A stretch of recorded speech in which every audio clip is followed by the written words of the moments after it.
ओम शांति 1/11/2024 प्रातः मुरली। ओम शांति। बाप दादा मधुबन। बाबा आज कह रहे हैं, मीठे बच्चे, इस समय निराकार बाप साकार में आकर तुम्हारा श्रृंगार करते हैं, अकेला नहीं। मीठे बच्चे, इस समय निराकार बाप साकार में आकर तुम्हारा श्रृंगार करते हैं, अकेला नहीं। प्रश्न, तुम बच्चे याद की यात्रा में क्यों बैठते हो?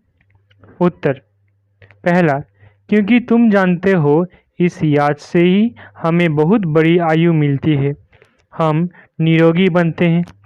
दूसरा, याद करने से हमारे पाप कटते हैं, हम सच्चा सोना बन जाते हैं, आत्मा से रजो तमो की खाद निकल जाती है, वो कंचन बन जाती है। तीसरा, याद से ही तुम पावन दुनिया के मालिक बन जाएंगे। चौथा, तुम्हारा श्रृंगार होगा। पांचवा, तुम बहुत धनवान बन जाएंगे। ये याद ही तुम्हें पद्मा पद्म भाग्यशाली बनाती है। ओम शांति। रूहानी बच्चों को रूहानी बाप समझा रहे हैं, यहाँ बैठ तुम क्या करते हो? ऐसे नहीं सिर्फ शांति में बैठे हो, अर्थ सहित ज्ञानमय अवस्था में बैठे हो। तुम बच्चों को ज्ञान है। बाप को हम क्यों याद करते हैं? बाप हमको बहुत बड़ी आयु देते हैं। बाप को याद करने से हमारे पाप कट जाएंगे, हम सच्चा सोना सत्वप्रधान बन जाएंगे। तुम्हारा कितना श्रृंगार होता है, तुम्हारी आयु बड़ी हो जाएगी, आत्मा कंचन हो जाएगी। अब आत्मा में खाद पड़ी हुई है, याद की यात्रा से वो सब खाद जो रजो तमो की पड़ी है वो सब निकल जाएगी। इतना तुमको फायदा होता है, फिर आयु बड़ी हो जाएगी, तुम स्वर्ग के निवासी बन जाएंगे और बहुत धनवान बनेंगे, तुम पद्मा पद्म भाग्यशाली बन जाएंगे। इसलिए बाप कहते हैं, मन मना भव, मामेकम याद करो। कोई देहधारी के लिए नहीं कहते, बाप को तो शरीर है नहीं, तुम्हारी आत्मा भी निराकार थी, फिर पुनर्जन्म में आते आते पारस बुद्धि से पत्थर बुद्धि बन गई है, अब फिर कंचन बनना है। अभी तुम पवित्र बन रहे हो, पानी के स्नान तो जन्म जन्मांतर किए, समझा हम इससे पावन बनेंगे, परंतु पावन बनने बदले और ही पतित बन नुकसान में पड़े हो, क्योंकि ये है ही झूठी माया, झूठ भूलने के संस्कार है सबके। बाप कहते हैं, मैं तुमको पावन बनाकर जाता हूँ, फिर तुमको पतित कौन बनाता है? अभी तुम फील करते हो ना, कितना गंगा स्नान करते आए हैं, परंतु पावन तो बने नहीं। पावन बनकर तो पावन दुनिया में जाना पड़े। शांति धाम और सुख धाम है पावन धाम, ये तो है ही रावण की दुनिया, इसको दुख धाम कहा जाता है। ये तो सहज समझने की बात है ना, इसमें कोई मुश्किलात ही नहीं, न किसको सुनाने में मुश्किलात है। जब कोई मिले तो सिर्फ यह बोलो, अपने को आत्मा समझ बेहद के बाप को याद करो। आत्माओं का बाप है परम पिता परमात्मा शिव। हर एक के शरीर का तो अलग अलग बाप होता है, आत्माओं का तो एक ही बाप है।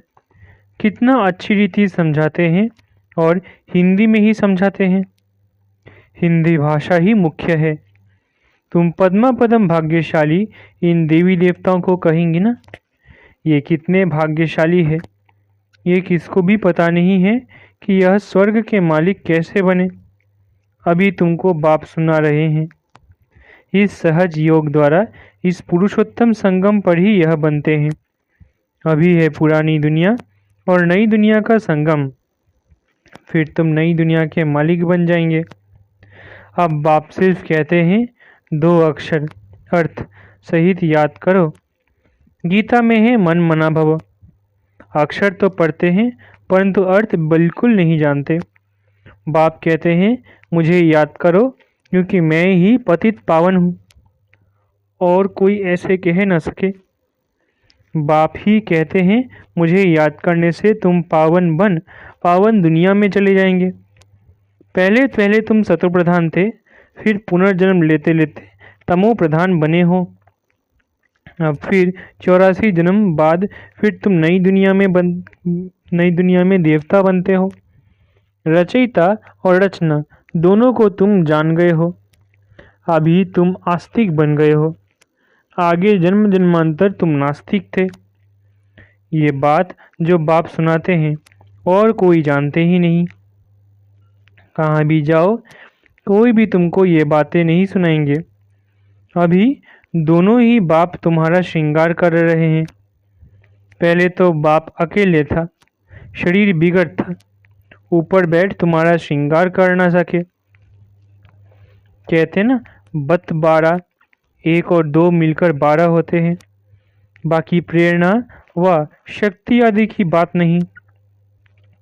ऊपर से प्रेरणा द्वारा मिल ना सके। निराकार जब साकार शरीर का आधार लेते हैं तब तुम्हारा श्रृंगार करते हैं। समझते भी है बाबा हमको सुखधाम में ले जाते हैं। ड्रामा के प्लान अनुसार बाबा बंधायमान हैं, उनको ड्यूटी मिली हुई है। हर 5000 वर्ष बाद आते हैं तुम बच्चों के लिए। इस योग बल से तुम कितने कंचन बनते हो। आत्मा और काया दोनों कंचन बनती है, फिर छीछी बनते हो। अभी तुम साक्षात्कार करते हो। इस पुरुषार्थ से हम ऐसा श्रृंगारा हुआ बनेंगे। वहाँ क्रिमिनल आई होती नहीं तो भी अंग सब ढके हुए होते हैं। यहाँ देखो छीछी बातें रावण राज्य में सीखते हैं। इन लक्ष्मी नारायण को देखो, ड्रेस आदि कितनी अच्छी है। यहाँ सब है देह अभिमानी। उन्हों को देह अभिमानी नहीं कहेंगे, उन्हों की नेचुरल ब्यूटी है। बाप तुमको ऐसा नेचुरल ब्यूटीफुल बनाते हैं। आजकल तो सच्चा जेवर कोई पहन भी नहीं सकता। कोई पहने तो उनको ही लूट जाए। वहाँ तो ऐसी कोई बात नहीं। ऐसा बाप तुमको मिला है, इन बिगड़ तो तुम बन ना सको। बाप कहते हैं हम तो डायरेक्ट शिव बाबा से लेते हैं, परंतु वह देंगे ही कैसे। भल कोशिश करके देखो, डायरेक्ट मांगो, देखो मिलता है। ऐसे बहुत कहते हैं हम तो शिव बाबा से वर्षा लेंगे। ब्रह्मा से पूछने की भी क्या दरकार है। शिव बाबा प्रेरणा से कुछ दे देंगे। अच्छे अच्छे पुराने बच्चे, उनको भी माया ऐसे चक पहन लेती है, काट लेती है। एक को मानते हैं परंतु एक क्या करेंगे। बाप कहते हैं मैं एक कैसे आऊं, मुख बिगर बात कैसे कर सकूं। मुख का तो गायन है ना। गौमुख से अमृत लेने के लिए कितना धक्का खाते हैं, फिर श्रीनाथ द्वारे पर जाकर दर्शन करते हैं, परंतु उनका दर्शन करने से क्या होगा। उसको कहा जाता है बुत पूजा। उनमें आत्मा तो है नहीं। बाकी 5 तत्वों का पुतला बना हुआ है तो गोया माया को याद करना हो गया। 5 तत्व प्रकृति है ना, उनको याद करने से क्या होगा। प्रकृति का आधार तो सबको है, परंतु वहाँ है सतो प्रधान प्रकृति, यहाँ है तमो प्रधान प्रकृति। बाप को सतो प्रधान प्रकृति का आधार कभी नहीं लेना पड़ता। यहाँ तो सतो प्रधान प्रकृति मिल ना सके। ये जो भी साधु संत है, बाप कहते हैं इन सब का उद्धार मुझे करना पड़ता है। मैं निवृत्ति मार्ग में आता ही नहीं हूँ, यह है ही प्रवृत्ति मार्ग। सबको कहता हूँ पवित्र बनो। वहाँ तो नाम रूप आदि सब बदल जाता है। तो बाप समझाते हैं देखो ये नाटक कैसा बना हुआ है। एक के फीचर्स ना मिले दूसरे से। इतने करोड़ों हैं, सबके फीचर्स अलग हैं। कितना भी कोई कुछ करे तो भी एक के फीचर्स दूसरे से मिल ना सके। इसको कहा जाता है कुदरत वंडर। स्वर्ग को वंडर कहा जाता है ना। कितना शोभनिक है। माया के 7 वंडर, बाप का 1 वंडर। वो 7 वंडर्स तराजू के एक तरफ रखो, ये एक वंडर दूसरी तरफ में रखो तो भी ये भारी हो जाएगा। एक तरफ ज्ञान, एक तरफ भक्ति को रखो तो ज्ञान का तरफ बहुत भारी हो जाएगा। अभी तुम समझते हो, भक्ति सिखलाने वाले तो ढेर हैं, ज्ञान देने वाला एक ही बाप है। तो बाप बैठ बच्चों को पढ़ाते हैं, श्रृंगार करते हैं। बाप कहते हैं पवित्र बनो, तो कहते नहीं हम तो छीछ ही बनेंगे। गरुड़ पुराण में भी विषय वैतरणी नदी दिखाते हैं ना, बिच्छू टंडन सर्प आदि सब एक दो को काटते रहते हैं।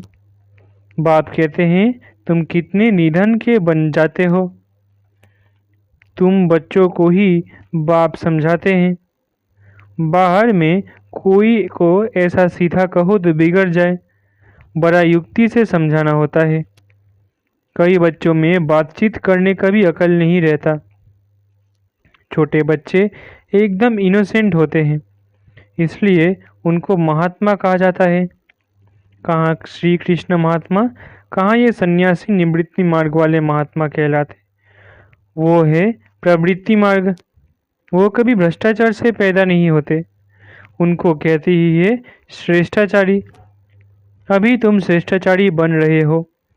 बच्चे जानते हैं यहाँ बाप दादा दोनों इकट्ठे हैं, यह जरूर श्रृंगार अच्छा ही करेंगे। सबकी दिल होगी ना, जिन्होंने इन बच्चों को ऐसा श्रृंगार कराया है, तो हम क्यों ना उनके पास जाए। इसलिए तुम यहाँ आते हो रिफ्रेश होने। दिल कशिश करती है बाप के पास आने। जिनको पूरा निश्चय होता है वो तो कहेंगे चाहे मरो, चाहे कुछ मारो, चाहे कुछ भी करो, हम कभी साथ नहीं छोड़ेंगे। कोई तो बिगर कारण भी छोड़ देते हैं। ये भी ड्रामा का खेल बना हुआ है। फारकती व डाइवोर्स दे देते हैं। बाप जानते हैं ये रावण के वंश के हैं। कल्प ऐसा होता है, कोई फिर आ जाते हैं। बाप समझाते हैं हाथ छोड़ने से पद कम हो जाता है। सम्मुख आते हैं, प्रतिज्ञा करते हैं हम ऐसे बाप को कभी नहीं छोड़ेंगे। परंतु माया रावण भी कम नहीं है, झट अपनी तरफ खींच लेती है। फिर सम्मुख आते हैं तो उनको समझाया जाता है बाप लाठी थोड़ी ही लगाएंगे, बाप तो फिर भी प्यार से ही समझाएंगे। तुमको माया ग्राह कहा जाता है। अच्छा हुआ जो बच कर आ गए, घायल होंगे तो पद कम हो जाएगा। जो सदैव एक रस ही रहेंगे वो कभी हटेंगे नहीं, कभी हाथ नहीं छोड़ेंगे। यहाँ से बाप को छोड़ मरकर माया रावण के बनते हैं तो उनको माया और ही जोर से खाएगी। बाप कहते हैं तुमको कितना श्रृंगार करते हैं, समझाए जाते हैं अच्छे होकर चलो, किसको दुख नहीं दो। ब्लड से भी लिख कर देते हैं, फिर वैसे के वैसे बन जाते हैं।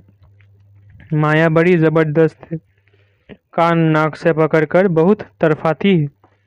अब तुमको ज्ञान का तीसरा नेत्र देते हैं तो क्रिमिनल दृष्टि कभी नहीं जानी चाहिए। विश्व का मालिक बनना है तो कुछ मेहनत भी करनी पड़े ना। अब तुम्हारी आत्मा और शरीर दोनों तमो प्रधान हैं। खाद पड़ गई है, इस खाद को भस्म करने के लिए बाप कहते हैं मुझे याद करो। तुम बाप को याद नहीं कर सकते हो, लज्जा नहीं आती है। याद नहीं करेंगे तो माया के भूत तुमको हप कर लेंगे। तुम कितना छीछ ही बन गए हो। रावण राज्य में एक भी ऐसा नहीं जो विकार से पैदा न हुआ हो। वहाँ इस विकार का नाम ही नहीं, रावण ही नहीं। रावण राज्य होता ही है द्वापर से। पावन बनाने वाला एक ही बाप है। बाप कहते हैं बच्चे यह एक जन्म ही पवित्र बनना है, फिर तो विकार की बात ही नहीं होती। वो है ही निराकार निर्विकारी दुनिया। तुम जानते हो ये पवित्र देवी देवता थे, फिर 84 जन्म लेते लेते नीचे आए हैं। अब है पतित, तब पुकारते हैं शिव बाबा हमको इस पतित दुनिया से छुड़ाओ। अभी जब बाप आए हैं तब तुमको समझ पड़ी है कि यह पतित काम है। आगे नहीं समझते थे क्योंकि तुम रावण राज्य में थे। अब बाप कहते हैं सुखधाम चलना है तो छीछी बनना छोड़ो। आधा कल्प तुम छीछी बने हो। सिर पर पापों का बहुत बोझा है और तुमने गाली भी बहुत दी है। बाप को गाली देने से बहुत पाप चढ़ जाते हैं। ये भी ड्रामा में पार्ट है। तुम्हारी आत्मा को भी 84 का पार्ट मिला हुआ है। वो बजाना ही है। हर एक को अपना पार्ट बजाना है। फिर तुम रोते क्यों हो? सतयुग में कोई रोता नहीं। फिर ज्ञान की दशा पूरी होती है तो वही रोना पीटना शुरू हो जाता है। मोहजीत की कथा भी तुमने सुनी है। यह तो एक ही झूठा दृष्टांत बनाया है। सतयुग में कोई की अकाली मृत्यु होती नहीं। मोहजीत बनाने वाला तो एक ही बाप है। परम पिता परमात्मा के तुम वारिस बनते हो जो तुमको विश्व का मालिक बनाते हैं। अपने से पूछो हम आत्माएं उनकी वारिस है? बाकी जिस्मानी पढ़ाई में क्या रखा है? आजकल तो पतित मनुष्यों की शक्ल भी नहीं देखनी चाहिए, न बच्चों को दिखानी चाहिए। बुद्धि में हमेशा समझो हम संगम युग पर है। एक बाप को ही याद करते हैं और सबको देखते हुए नहीं देखते हैं। हम नई दुनिया को ही देखते हैं। हम देवता बनते हैं। उस नए संबंधों को ही देखते हैं। पुराने संबंध को देखते हुए नहीं देखते हैं। ये सब भस्म होने वाले हैं। हम अकेले आए थे फिर अकेले ही जाते हैं। बाप एक ही बार आते हैं साथ ले जाने। इनको शिव बाबा की बारात कहा जाता है। शिव बाबा के बच्चे सब है। बाप विश्व की बादशाही देते हैं। मनुष्य से देवता बनाते हैं। आगे विष उगलते थे, अब अमृत उगलते हैं। अच्छा, मीठे मीठे सिकिलधे बच्चों प्रति माता पिता बाप दादा का याद प्यारा गुड मॉर्निंग। रूहानी बाप की रूहानी बच्चों को नमस्ते। हम रूहानी बच्चों की रूहानी माता पिता बाप दादा को याद प्यार गुड मॉर्निंग और नमस्ते नमस्ते नमस्ते। शुक्रिया बाबा। धारणा के लिए मुख्य सार। पहला, स्वयं को संगम युग निवासी समझकर चलना है। पुराने संबंधों को देखते हुए भी नहीं देखना है। बुद्धि में रहे हम अकेले आए थे, अकेले जाना है। दूसरा, आत्मा और शरीर दोनों को कंचन पवित्र बनाने के लिए ज्ञान के तीव्र नेत्र से देखने का अभ्यास करना है। क्रिमिनल दृष्टि खत्म करनी है। ज्ञान और योग से अपना श्रृंगार करना है। वरदान, मन मना भव हो। अलौकिक विधि से मनोरंजन मनाने वाले बाप समान भव। मन मना भव हो।